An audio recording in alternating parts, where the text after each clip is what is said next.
तो आगे बच्चे हमने 5 क्वेश्चन जो पीछे कर लिए थे उससे आगे का काम करना है। आज एक्सरसाइज 7.1 चल रही थी और हम 5 क्वेश्चन डिस्कस कर चुके हैं।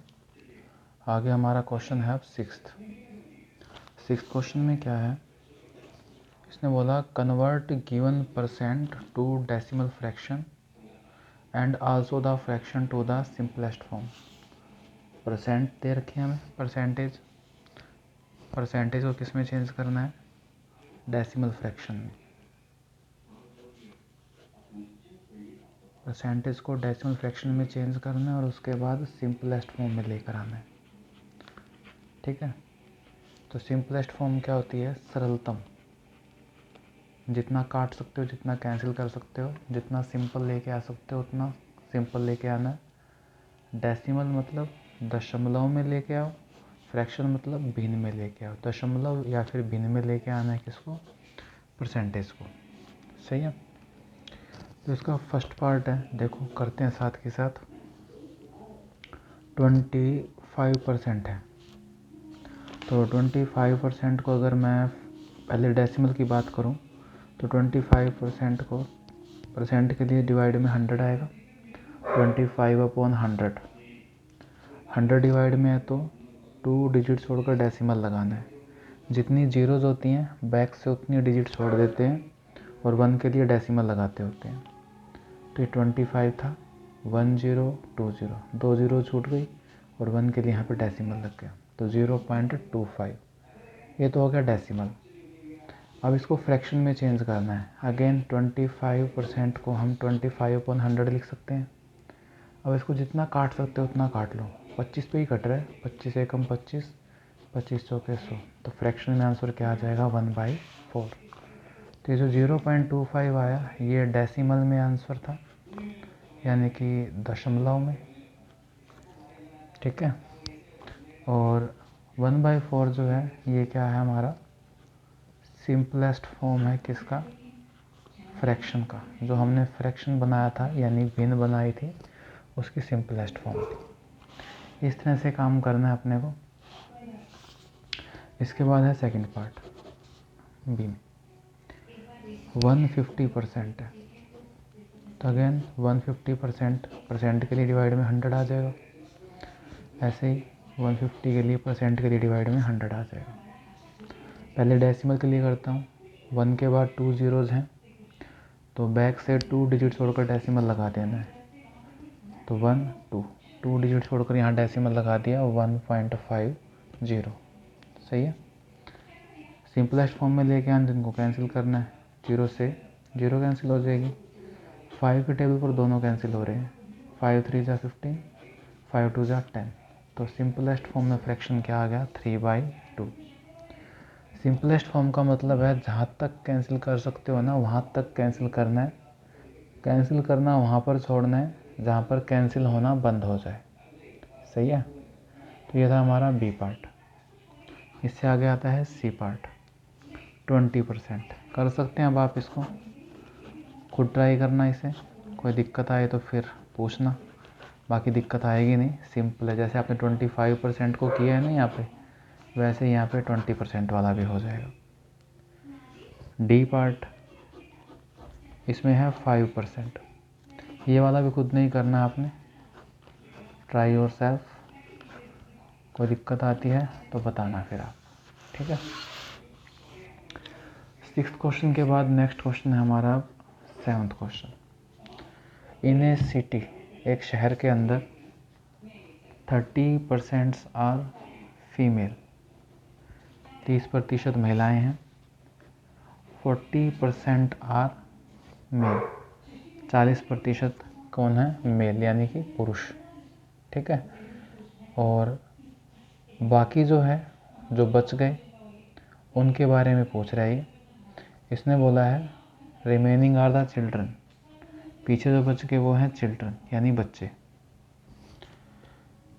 क्वेश्चन है व्हाट परसेंट आर चिल्ड्रन, बच्चे कितने परसेंट हैं, इनका प्रतिशत निकालना है।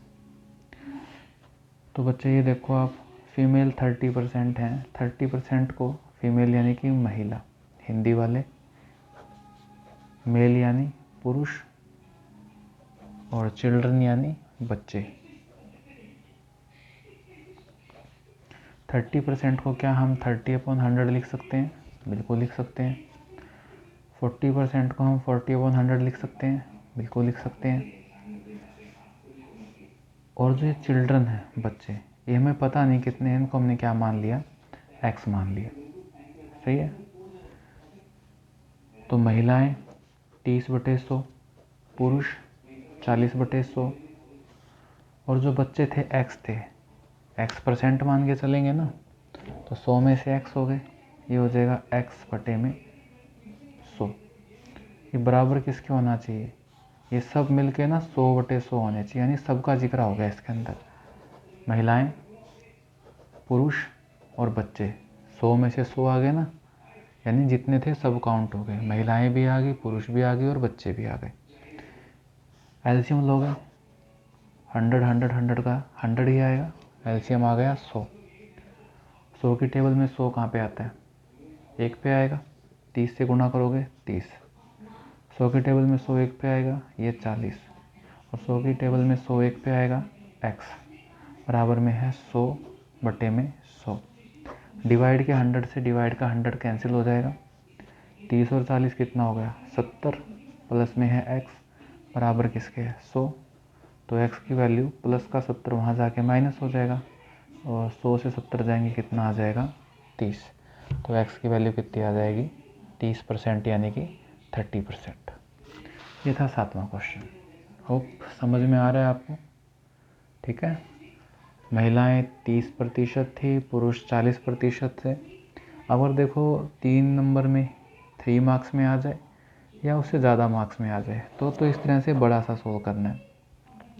अगर 1 मार्क में आता है 1 नंबर में, तो हमको पता है कि परसेंटेज मीन्स क्या होता है? 100, यानी आउट ऑफ 100 बात कर रहे हैं, 100 में से कितना। तो 100 में से 30 तो महिलाएं निकल गई, 100 में से 30 हटा दो, कितना बचेगा? 70। और उसमें से 40 पुरुष निकल गए, कितने बचे? 30। तो बच्चों का प्रतिशत कितना होगा? 30%। अगर 1 नंबर में पूछे तो आप सीधा निकाल सकते हो, जो दे रखे उसको 100 में से घटाते जाओ। 100 में से 30 घटाया 70 आ गया, महिलाएं हट गई, और पुरुष को हटाओगे 70 से 40 जाएंगे 30, तो बचेंगे कौन? बच्चे ही ना। तो अगर 1 नंबर में आए तो 1 नंबर में आप इस तरह से सीधा सीधा कर सकते हो, और अगर 3 या 3 से ज़्यादा मार्क्स में आए तो इस तरह से पूरा सोल्व करके दिखाना है। सही है। तो ये था 7वां क्वेश्चन। आगे है 8वां क्वेश्चन।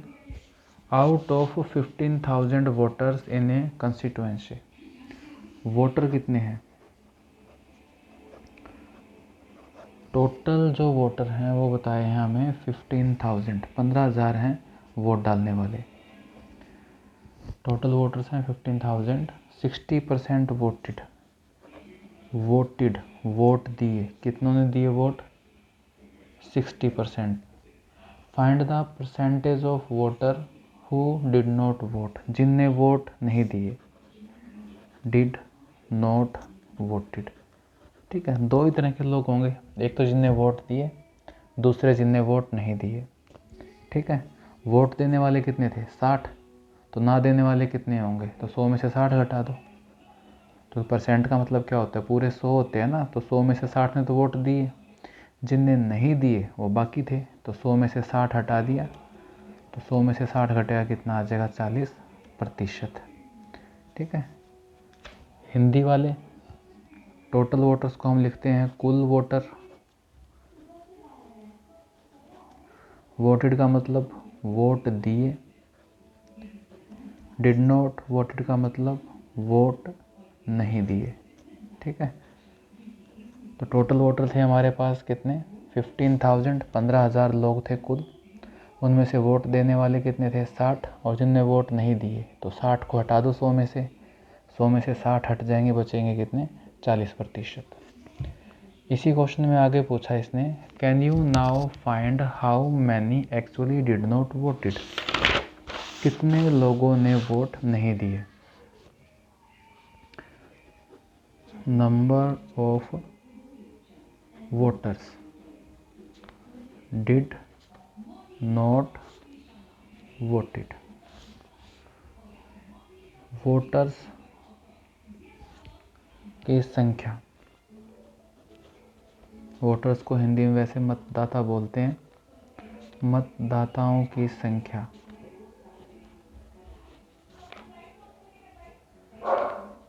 जिनने वोट नहीं दिए, ठीक है, जिनने वोट नहीं दिए। तो वोट नहीं देने वालों का परसेंटेज कितना था? वोट देने वालों का था 60, तो वोट नहीं देने वाले थे 40%। और 40% किसका? टोटल वोटर्स का। टोटल वोटर कितने थे? 15,000। तो 10 से 10 कैंसिल, 10 से 10 कैंसिल, 15 की गुणा 4 से, 15 चौके 60, 1 2 2 0 लग जाएंगे। तो लोग जिन्होंने वोट नहीं दिए वो कितने लोग थे? 6,000 लोग। तो 6,000 लोगों ने वोट नहीं दिए। इसके बाद क्वेश्चन नंबर है 9th। Meeta saves ₹4,000 from her salary. Saved money, बचत की गई राशि, ठीक है। उसने अपनी सैलरी में से कितने रुपए सेव किए हैं? 4,000 रुपीज, 4,000 रुपये सेव किए हैं।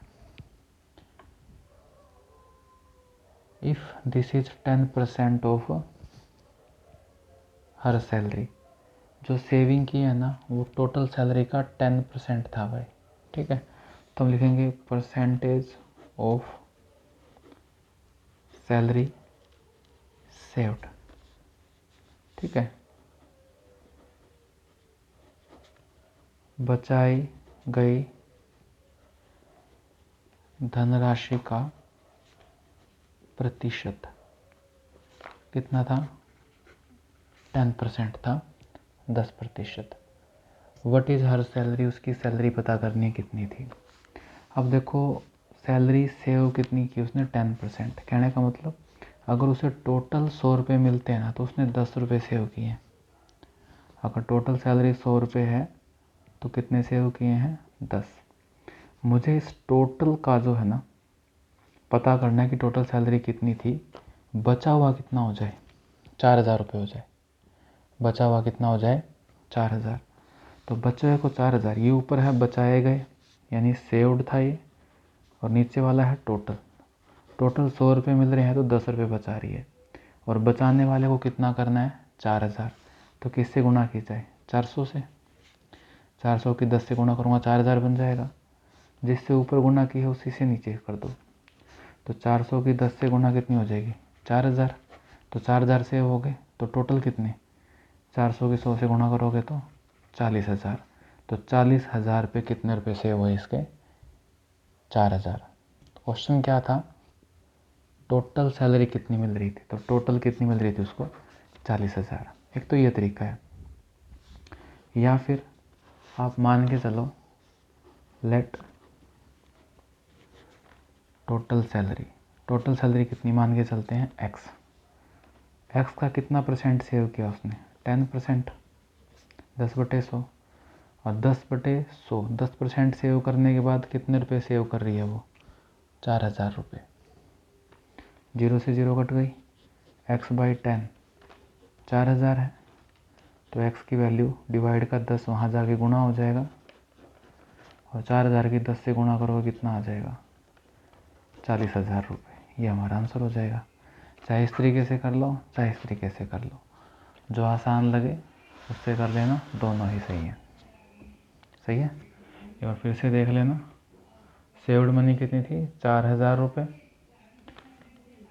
परसेंटेज ऑफ सैलरी सेव कितना प्रतिशत सेव किया था? 10%। 10% का मतलब 100 में से 10 सेव हुआ, तो टोटल 100 रुपये सैलरी है तो 10 सेव हो रहा है। ये सेव है, ये टोटल है। सेव को किससे गुणा करूँ कि 4,000 बन जाए? तो 400 से। ऊपर जिससे गुणा किया उसी से नीचे गुणा किया, तो 400 की 10 से गुणा 4,000, और नीचे 400 की 100 से करोगे तो 40,000। तो टोटल सैलरी जो नीचे थी वो कितनी आ जाएगी? 40,000 आ जाएगी। या फिर एक्स वाले तरीके से भी कर सकते हो, दोनों में से कोई एक कर लेना, फुल मार्क्स मिलेंगे। मैथ में क्वेश्चन करने के तरीके कई हैं बच्चे, बस बात हुई है कि आपको समझ कौन सा आ रहा है, आसान कौन सा लग रहा है। Last question, A local cricket team played 20 matches in one season. Total matches played, कुल खेले गए मैच, कुल मैच कितने खेले गए 20 यानी कि 20. It won 25% of them. Percentage of win 25%. जीत का प्रतिशत, जीत का प्रतिशत कितना हो गया ये 25%. How many matches did they win, कितने मैच जीते. अब हमें ना जीते गए मैचों की संख्या निकालनी थी. देखो दोनों तरीके से करवाता हूँ. तो परसेंटेज ऑफ विन था 25%. ठीक है, 25% का मतलब क्या था कि कुल मैच खेले 100 और उसमें से जीते कितने 25. यही बात हुई. सिंपलेस्ट फॉर्म में ले आओ. 25 एकम 25, 25 चौके 100 कट जाएंगे. यानी कुल 4 मैच खेलें तो उसमें से कितने जीत रहे हैं, सिर्फ 1 मैच जीत रहे हैं. टोटल मैच यानी कुल मैच को कितना बनाना है 20. तो 4 की गुणा किससे करूँ 20 बन जाए 5 से. जिससे नीचे गुणा हुआ है उसी से ऊपर भी करोगे, यही बात थी. तो 1 की 5 से करोगे 5 और 4 की 5 से करोगे 20. अब देखो कुल मैच कितने हो गए 20. तो कुल मैच 20 हो गए. तो इसमें से जीते हुए मैच कितने हो जाएंगे 5. तो जीते गए मैच बराबर किसके हैं 5. मैचेस वोन. ठीक है, एक्स से करते हो मान लो, तो एक्स से करने के लिए तो ज़रूरत ही नहीं, सीधा ही हो जाएगा ना. हम निकालेंगे टोटल मैचेस वोन. इससे नहीं कर रहे तो इससे कर लो. टोटल मैच कितने खेले हैं 20 और उसका कितना परसेंट 20 का 25% जीते हैं. तो 25/100. 25 पे काटोगे 25 चौके 100, 4 पे काटोगे 4 पंचे 20. तो कितने मैच जीत गए वो 5 मैच जीत गए. ठीक है, तो यहाँ पे बेटे एक्सरसाइज 7.1 कंप्लीट होती है. अगर कुछ दिक्कत वगैरह रही हो या कोई क्वेश्चन समझ में नहीं आ रहा है तो वीडियो को आप पीछे बैक करके देख सकते हैं 2 बार 3 बार 4 बार जितनी बार चाहो. इसी पर्पज़ से वीडियो बनाई जा रही है. ये शायद चौथी वीडियो है अपनी हमारी. इससे पहले 3 वीडियो और डाली हैं. तो ये जो चारों की चारों वीडियो हैं इनको अच्छे से बेटा वॉच कर लेना. नोटबुक में क्वेश्चन अच्छे से सॉल्व कर लेना साफ साफ राइटिंग में. ये आने के बाद बहाना मत बनाना कि सर हमने देखा नहीं था या कुछ. आपके व्हाट्सएप के ऊपर मैं लिंक डाल रहा हूँ वीडियो का और आप सभी बच्चे इसको आराम से देखना, समझने की कोशिश करना, सॉल्व करने की कोशिश करना. डाउट हो तो क्लास में डिस्कस करना. ठीक है, तो आज के लिए इतना ही था बच्चे. Thank you.